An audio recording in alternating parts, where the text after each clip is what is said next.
Hello, my name is Jeremy Sutton, and today I'll be presenting to you on the Bubonic Plague. So today's agenda, we're going to be talking about what exactly is the Bubonic Plague. We're going to be talking about some history and major outbreaks over the past couple hundred and thousand years. And we're also going to be talking about exactly what the bacteria is and how it is transmitted. And we're also going to be talking about how the bacteria acts outside and inside of the body. And we're also going to be talking about different techniques they use to diagnose the bubonic plague and the bubonic plague and how it is today, and some experiments done on the bubonic plague in the past, some treatments of the bubonic plague, and some prevention theories and statements that people have in the bubonic plague. So let's go into some background.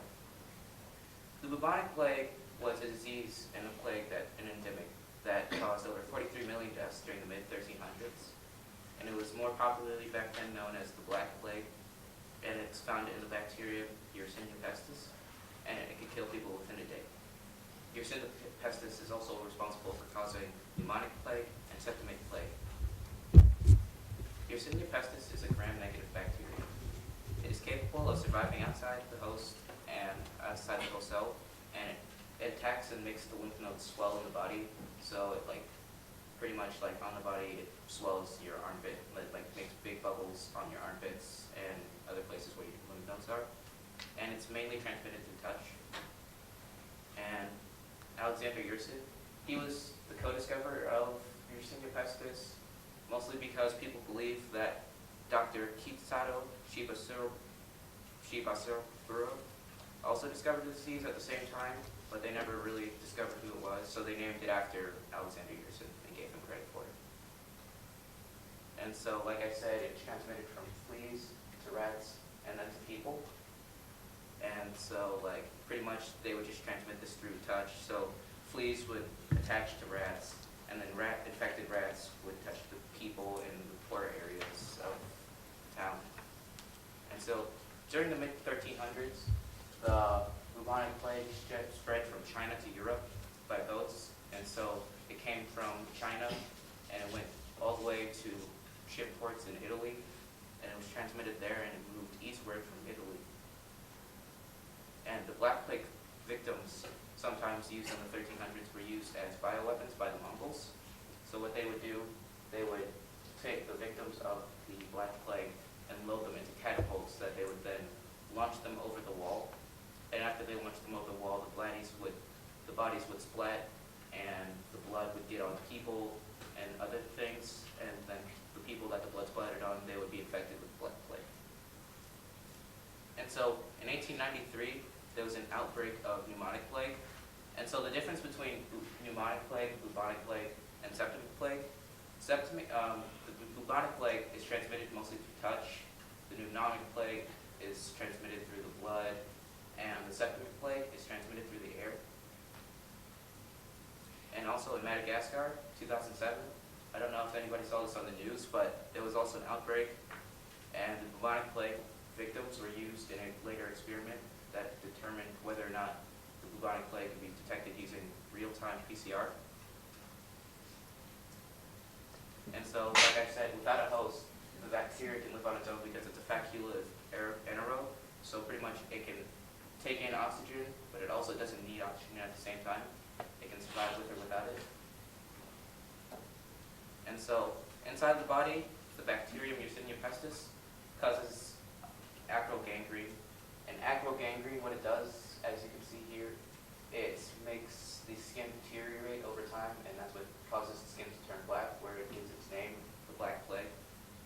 And so this would happen all around the body, and this is how you know if somebody died with the Black Plague. And so here's some of the diagnostic techniques they did. So like most doctors would, they use standardized questions. So where you went, over the summer, some recent affairs you had. And PCR followed by DNA fingerprinting was used because they found out you could detect strains of the bubonic plague using real-time PCR. And visually you can see it because, like I said, acrogangrene causes the skin to deteriorate, and that's also one of the byproducts of the bubonic plague. And so let's move on to the Madagascar experiment. And so during the Madagascar experiment, they were trying to detect Yersinia pestis by using real-time PCR patients with the bubonic plague. And so scientists, what they were trying to do, they were trying to find a new way to diagnose the bubonic plague. And so using RT-PCR, they amplified the RNA strands of multiple bacteria strains so that they could see if they could detect using PCR, or not PCR, but gel electrophoresis, see if they could detect it by loading the bacteria strains into wells, and then based on their different strands, seeing if they could then detect it using DNA fingerprinting. And so some of the bacteria strands are right here. So like as you can see, they use multiple different diseases. So if you can see there and there, they all use a bunch of different diseases, including E. coli and pneumonia. And then so here are the results.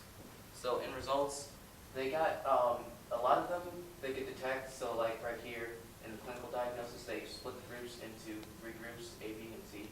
So for the most part, it could diagnose clinically if the person had black plague or not. And it was, for the most part, true. And then for some of it was false, because right here you can see that they cultured it correctly, so they cultured the bacteria correct.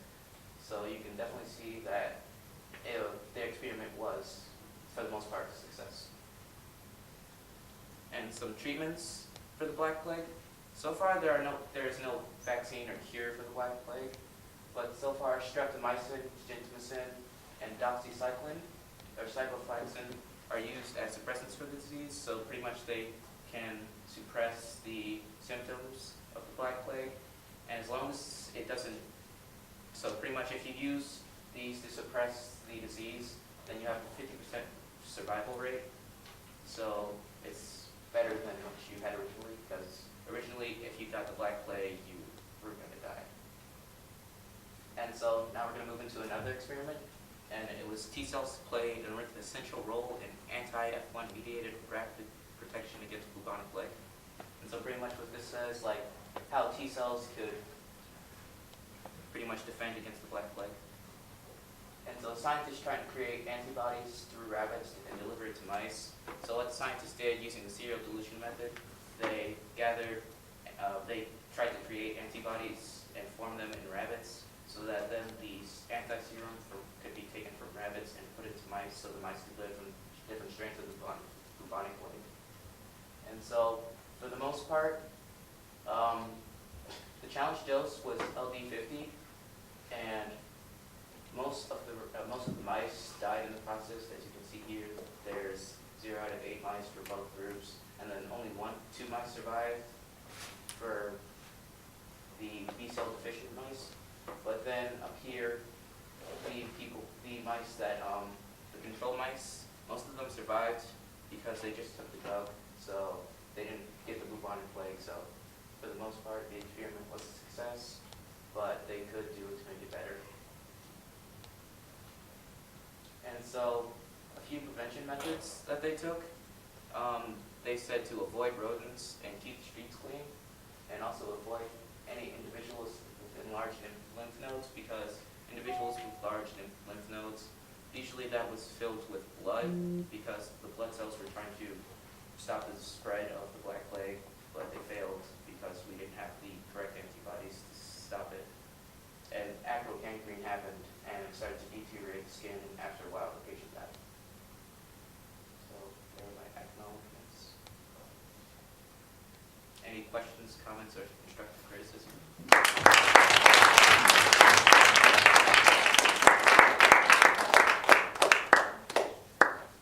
Joy? What's the difference between PCR and real-time PCR? PCR is used to amplify DNA strands, and what RT-PCR does, it takes RNA strands, turns them into cDNA, and then amplifies the cDNA. So pretty much it takes the RNA strands and it reverses them so that it becomes cDNA, and then they use that PCR. Kaylin? You said that they use PCR all of like fingerprinting. DNA fingerprinting, yes. Yeah. Explain that. So like what they did, they amplified the DNA, and then using gel electrophoresis, they pretty much took the DNA and they put it into wells,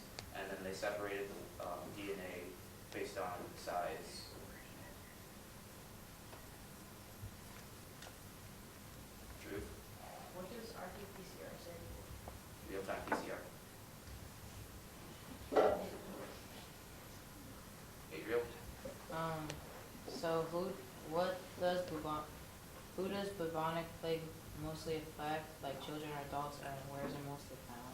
It mostly affects everybody, but mostly the poor, because the poor live in the streets, and the streets are mostly affected with rats that contracted the disease. Okay, thank you.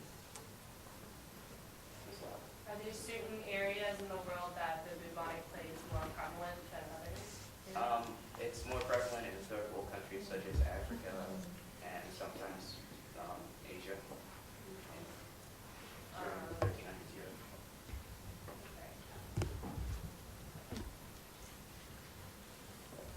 Oh, is there any sort of, like current or future research going on about the plague?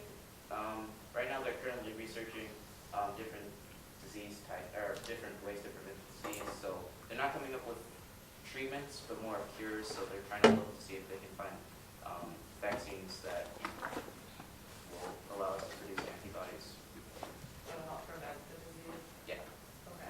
There's not really any there's not any current research. on cures for it? No. Any other questions? No?